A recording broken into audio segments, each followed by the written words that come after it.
নাবালিকা নাতনিকে খুন ও ধর্ষণের প্রতিবাদে নলছড়ে শিক্ষার্থীদের মৌন মিছিল। সোনামুড়ার নলছড়ে নিজের দাদুর হাতে এক নাবালিকা নাতনিকে ধর্ষণ ও খুনের পৈশাচিক ঘটনার প্রতিবাদে সোচ্চার হলো এলাকার শিক্ষার্থীরা। এই বর্বরোচিত ঘটনার বিচার চেয়ে এবিভিপি নলছড় শাখার উদ্যোগে চন্দনমুড়া কৃষ্ণকুমার উচ্চতর মাধ্যমিক বিদ্যালয়ের ছাত্রছাত্রীরা একটি নীরব মৌন মিছিল বের করে হাতে প্রতিবাদে প্ল্যাকার্ড নিয়ে সম্পূর্ণ শান্ত থেকে পদযাত্রার মাধ্যমে তারা এই নৃশংসতার বিরুদ্ধে তীব্র ক্ষোভ প্রকাশ করেন।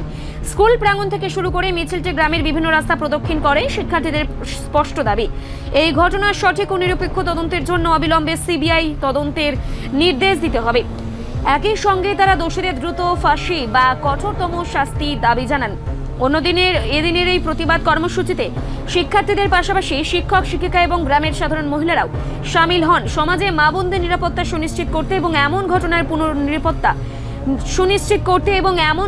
পুনরাবৃত্তি রুখতে প্রশাসনকে আরও কঠোর হওয়ার আহ্বান জানান তারা। বর্তমানে এই ঘটনাকে কেন্দ্র করে গোটা এলাকায় শোকের ছায়া ও তীব্র উত্তেজনা বিরাজ করছে।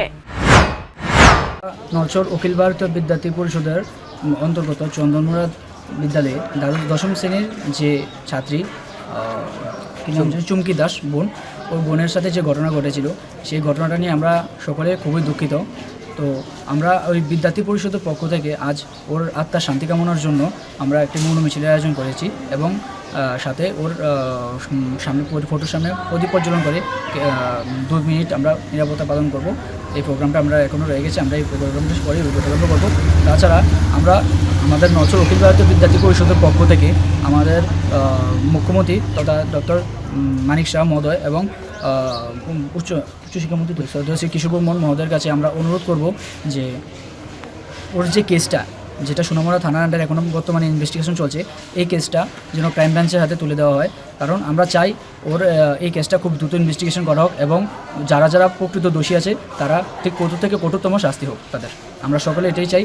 তার জন্য আমরা মুখ্যমন্ত্রী স্যারের কাছে অনুরোধ করব যেন এই কেসটা ক্রাইম ব্রাঞ্চের হাতে তুলে দেওয়া হয়। রিপোর্ট সংবাদ প্রতীক্ষা।